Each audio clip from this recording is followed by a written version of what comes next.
Това е прав двуостър меч с един канал в средата, широк, който е характерен и представител на тъй наречените викингски мечове от 9 началото на 11 век.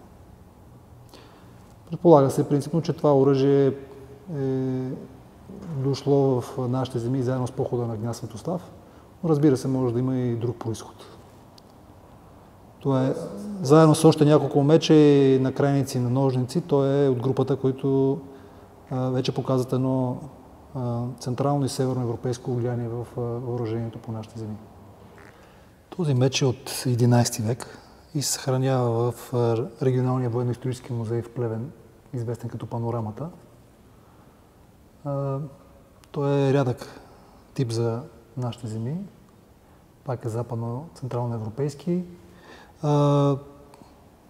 Има двуостро острие с един канал и предпазителя му е извит надолу, а накрайникът на меча е с формата, известна като бразилски орех, бразилнец в типологията.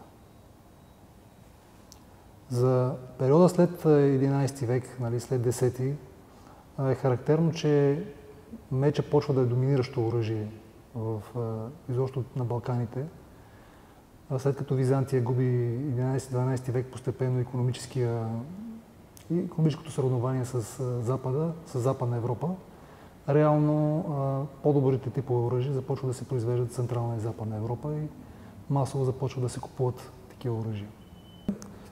Този меч е известен в литературата отдавна, но при новите наблюдения, които направихме, се видя, че в канала му има една плетеница от дълга, която е поредица от ромбове, които завършват с кръстове в края.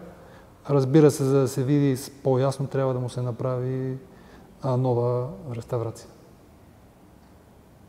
и изследване.